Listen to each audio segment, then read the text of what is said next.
All right. Well, on that note, I want to bring in District Media President Beverly Hallberg. And Beverly, this is in your wheelhouse, right? So before we even get into the winners of the week, I do want to ask you, who do you think is going to be the winner of this fight between Apple, Google, and Fortnite?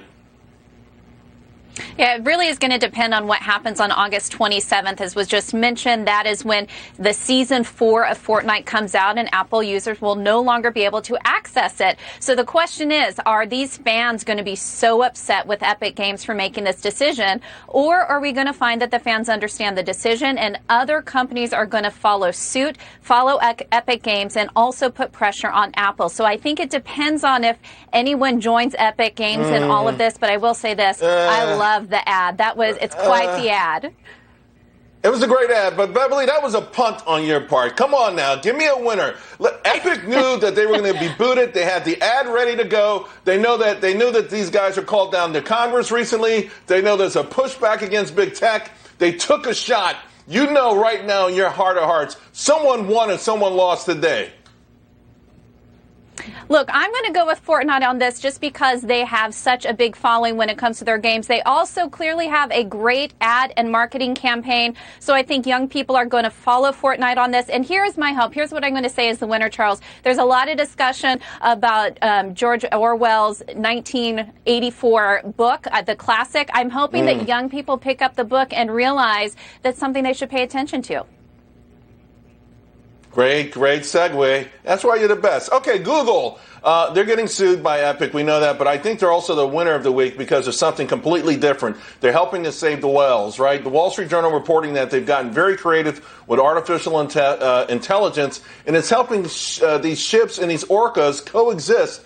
The technology actually, Beverly, allows the ships to detect whenever there's an orca sound because they use this ecosystem as the vessels get too close. I think it's beautiful. Everyone should read the story. Your thought?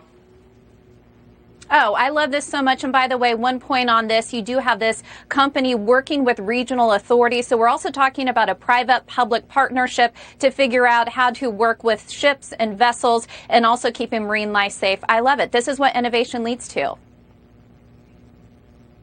The biggest winner is one of the biggest winners of the week is perhaps one of the biggest winners of all time, certainly the greatest of all time, Michael Jordan. Now, he hasn't played in almost 20 years. His sneakers are still flying off the shelves. Foot Locker reported earlier this week, same-store sales are up 18%, thanks overwhelmingly to Michael Jordan. Those Jordans continue to sell. He did get a big bump from the resurgence, right? That Last Dance documentary did very well. But Beverly, Michael Jordan, his unit is a standalone unit at Nike and the only one with increased sales this year.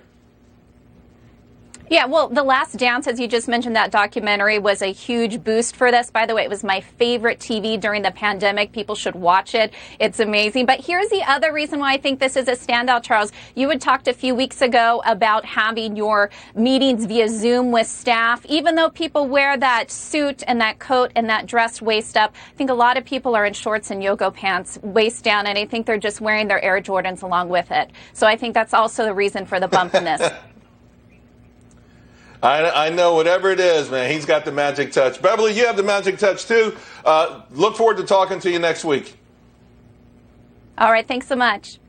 All right, folks. See you soon. Hey, President.